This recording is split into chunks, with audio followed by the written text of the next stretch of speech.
আজকে যে সত্যি ঘটনাটা শোনাবো সেটা মহীশূরের মান্ডিয়া বলে একটা এলাকা, সেখানকার একটা সত্যি ঘটনা। আর ঘটনাটা ঘটেছিল 8 জুন 2022-এ। মান্ডিয়ার একটা লেকের পাশে একটা কাটা বডির নিচের অংশ, কোমরের তলা থেকে দুটো পা ইত্যাদি ছিল, ওপরের অংশটা ছিল না, এইরকম একটা বডি পাওয়া যায়। 2-3 দিন পরে আবারও 25 কিলোমিটারের মধ্যেই আরও একটা বডি সেম টাইপের পাওয়া যায়। যখন পোস্টমর্টম হয় তখন বোঝা যায় যে এটা কোনো মহিলার বডি, আর দুটো যে বডি দুটোরই বয়স ছিল 25 থেকে 35-এর মধ্যে। পুলিশ সেই বডিগুলোর পরিচয় জানতে চাইছিল, কিন্তু পুলিশের কাছে কোনো ক্লু ছিল না। কিন্তু পুলিশ এটুকু বুঝতে পেরেছিল যে দুটো যে ব্যাপার ঘটেছে সেটা কোনো একজনেরই কাজ, কারণ যে প্রসেসটা ছিল সেই বডিটাকে কাটার বা সেটাকে ফেলে যাওয়ার, সেগুলো একদম সেম। তদন্তকারীরা বুঝতে পারছিল যে কোনো একজন একই রকমভাবে দুখানা মার্ডার করেছে, আর দুটো মার্ডারের পরেই যে বডির নিচের অংশটা ফেলে যাওয়া হয়েছে সেটাও কিন্তু একটা নদীর ধারে আর আরও একটা লেকের পাশে। সেম যেমনভাবে প্রথমটা পাওয়া গেছিল ঠিক তেমনভাবেই দ্বিতীয়টা পাওয়া গেছিল। এবার পুরো কর্ণাটকে এই খবরটা ছড়িয়ে পড়ে।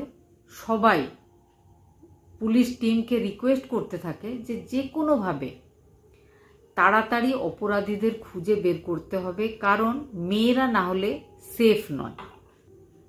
10,000 পোস্টার টাইপের ছাপিয়ে সব জায়গায় খবরটা ছড়িয়ে দেওয়া হয়, বডিটা কার এটা জানতে চাওয়া হয়। তদন্তকারী 45 জন পুলিশকে 9খানা টিমে ভাগ করে দেওয়া হয়েছিল।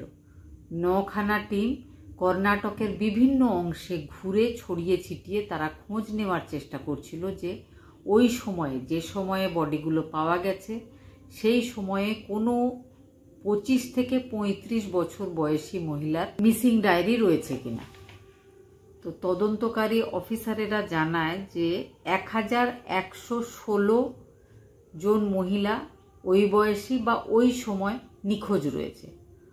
একে একে প্রত্যেকের ফ্যামিলির সাথে যোগাযোগ করা হয়, তাদের ফটো দেখতে চাওয়া হয়, তারা কখন কোথা থেকে নিখোঁজ হয়েছে জানতে চাওয়া হয়, সববার ফোন নাম্বার, কল ডিটেল ইত্যাদি বের করা হয়। ধীরে ধীরে তদন্ত এগোচ্ছিল, আর ধীরে ধীরে ওই যে 1116 মহিলার একটা লিস্ট, সেখান থেকে একে একে বিভিন্ন মহিলা বাদ পড়ছিল। এইভাবে বাদ পড়তে পড়তে শেষে যখন খুব কম সংখ্যায় মহিলা বাকি ছিল, তখন তদন্তকারী টিম ঠিক করে যে এবার কিন্তু পুলিশ টিমগুলো প্রত্যেক মহিলার বাড়ি যাবে।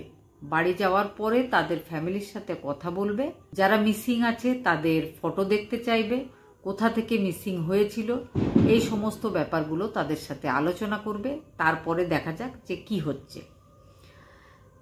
একদিন এক পুলিশ কর্মী ব্যাঙ্গালোরের একটা গ্রামে যায়, কারণ সেই বাড়ির একটা মেয়ে ওই সময় থেকেই নিখোঁজ ছিল।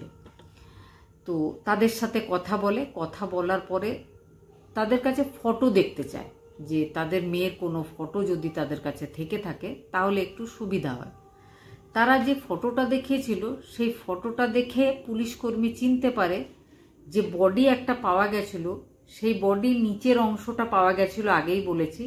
নিচের অংশে যে জামাটা ছিল সেই জামাটা পরেই কিন্তু একটা ফটো সেই বাড়ির লোকেরা, যাদের বাড়ির মেয়ে নিখোঁজ আছে, তারা পুলিশ টিমকে দিয়েছিল। তখন পুলিশের মনে হয় যে একদম ঠিক সেম যখন জামার প্রিন্ট, তাহলে এই বাড়ির লোকজনদেরকে অবশ্যই সেই ডেড বডিটা নিচের অংশটা দেখানো উচিত। তাহলে নিজের বাড়ির লোক যেহেতু, একটা আঙুল দেখলেও বাড়ির লোক কিন্তু চিনতে পারে।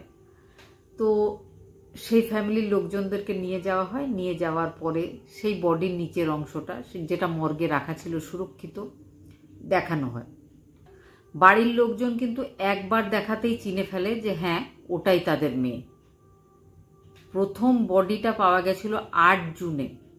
জুলাই মাসের শেষ হতে হতে কিন্তু এই ব্যাপারটা পুলিশ উদ্ধার করে ফেলেছিল যে আসলে যে বডিটা পাওয়া গেছে সেটা কার। ব্যাঙ্গালোরের একটা ছোট্ট গ্রামের একটা মহিলার বডি ছিল সেটা। এবার বাড়ির লোকজনের কাছে তার ফোন নাম্বারটা চাওয়া হয়। ফোন নাম্বার নিয়ে কল ডিটেল বের করা হয়। কল ডিটেল যখন ভালোভাবে চেক হয়, 4 জন সন্দেহজনক মানুষের একটা লিস্ট তৈরি করে পুলিশ। আবার আলাদা আলাদাভাবে 4 জনের সাথে কথা বলে। 4 জনের সাথে পুলিশ একে একে কথা বলার পর 4 জনের মধ্যে 3 জন সেই সন্দেহ তালিকা থেকে বাদ পড়ে যায়। বাকি থাকে 1 জন। সে ছিল একটা জামা কাপড় তৈরির কারখানার কর্মী। তার নাম ছিল টি সিদ্ধলিঙ্গপ্পা। তার সাথে পুলিশ টিম গিয়ে কথা বলতে শুরু করে। প্রথমে যেমনটা সব অপরাধী করে, প্রথমে কিছুই বলতে না চাইলেও শেষের দিকে সে নিজের মুখেই নিজের একটা গল্প শোনায়। সেই গল্পটা ছিল যে সে একটা জামা কাপড় তৈরির কারখানায় কাজ করত, আর তার একটা অভ্যেস ছিল যে সে মাঝে মধ্যেই রেড লাইট এরিয়াতে সেক্স ওয়ার্কারদের কাছে যেত। এই রকমভাবে মাঝে মাঝেই সেখানে যেতে যেতে চন্দ্রলেখা বলে একটা সেক্স ওয়ার্কারের সাথে তার বন্ধুত্ব হয়। প্রথম দিকে তাদের দুজনের মধ্যে বন্ধুত্বর একটা সম্পর্ক থাকলেও পরের দিকে কিন্তু তারা একে অপরকে ভালোবাসতে শুরু করে। তারা একে অপরের সাথে বিয়ে করতে চাইছিল।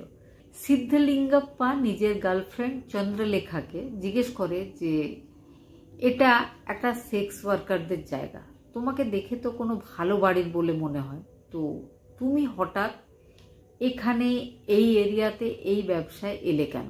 তখন চন্দ্রলেখা খুব কাঁদে।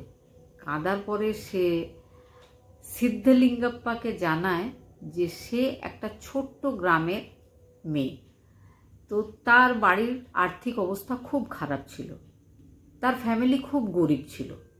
তো সে যখন একটু বড় হয়, চন্দ্রলেখার মা বাবা গ্রামের বিভিন্ন লোকজনের সাথে কথা বলেছিল যে তারা যেন চন্দ্রলেখার জন্য একটা কোনো ভালো কাজ জোগাড় করে দেয়। তো তাদেরই গ্রামের একজন তাকে কাজ দেওয়ার নাম করে নিয়ে এসে রেড লাইট এরিয়াতে বিক্রি করে দিয়েছিল। তারপর থেকে সে সেখানেই আছে। তার অনেকবার ইচ্ছা হয়েছিল বাড়ি ফিরে যেতে।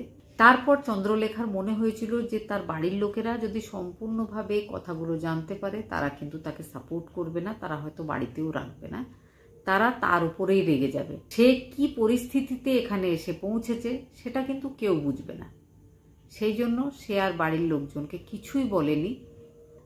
এই রেড লাইট এরিয়াতে সেক্স ওয়ার্কার হয়েই সে থেকে গেছে। সে যে টাকা রোজগার করত সেটা বাড়ির লোকজনকে পাঠিয়ে দিত, আর বাড়ির লোকজন ভাবতো যে তাদের মেয়ে কোনো একটা চাকরি করছে। চন্দ্রলেখার কাছে এই গল্পটা শোনার পর সিদ্ধলিঙ্গপ্পার চোখেও জল আসে।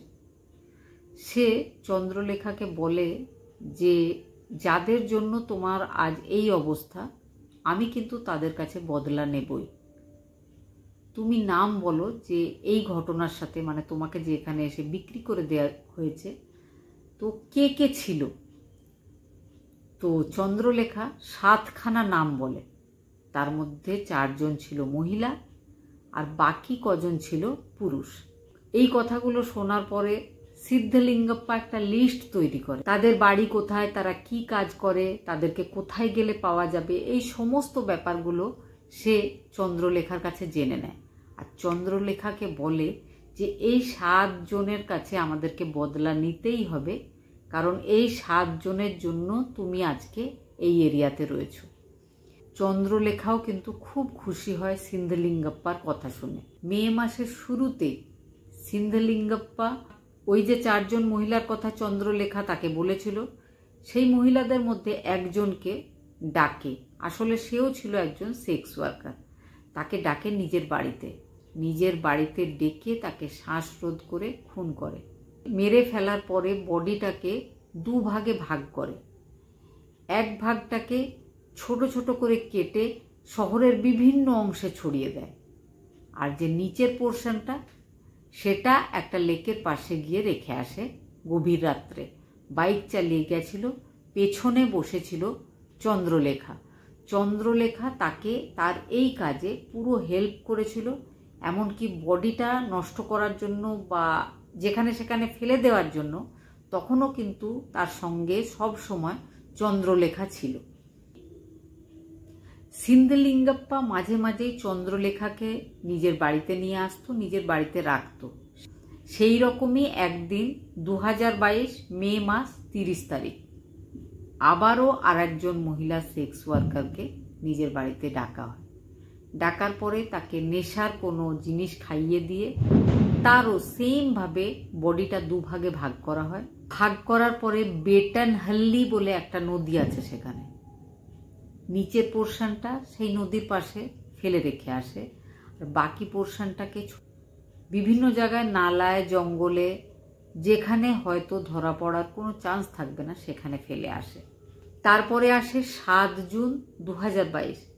সেদিনও কিন্তু সে নিজের বাড়িতে একটা সেক্স ওয়ার্কারকে, ওই 7 জনের যে লিস্ট ছিল তার মধ্যে যার নাম লেখা ছিল, তাকে ডাকা হয়। তাকে ডাকার পরে আবারও সেমভাবে তাকে মেরে ফেলা হয়, তাকে 2 টুকরো করা হয়।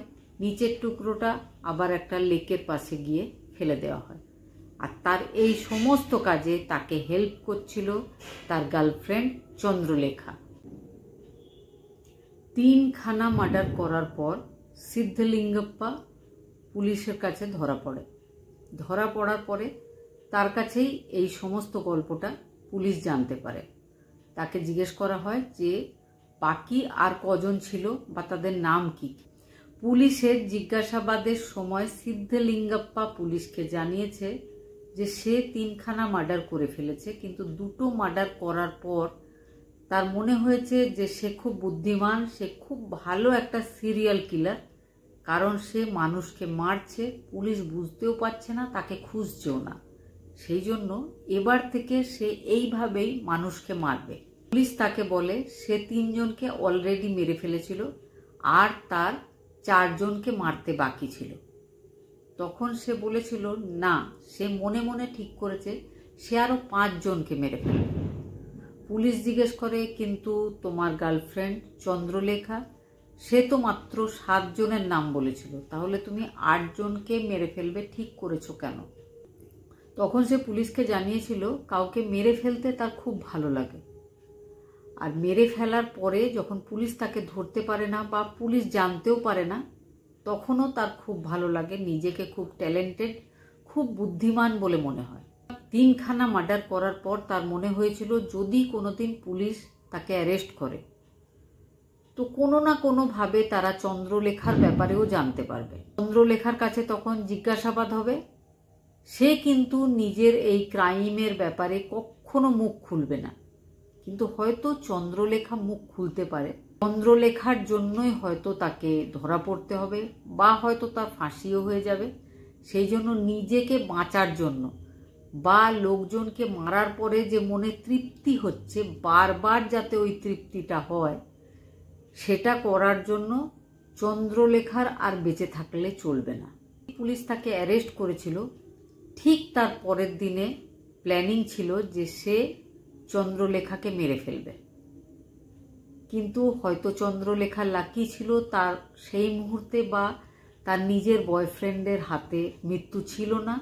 সেই জন্য সিদ্ধলিঙ্গপ্পা তার আগেই পুলিশের হাতে অ্যারেস্ট হয়ে যায়। এখন সিদ্ধলিঙ্গপ্পা আর তার বান্ধবী, যার জন্য সে 3খানা মার্ডার করেছিল,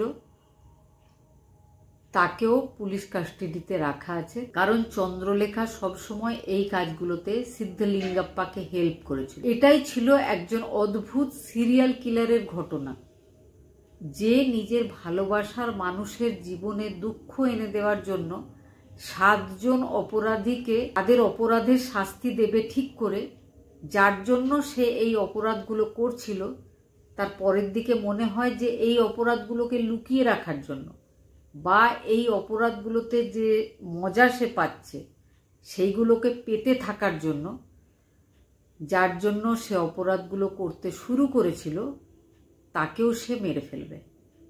কিন্তু সে তাকে মেরে ফেলার আগের দিনই অ্যারেস্ট হয়ে যায়।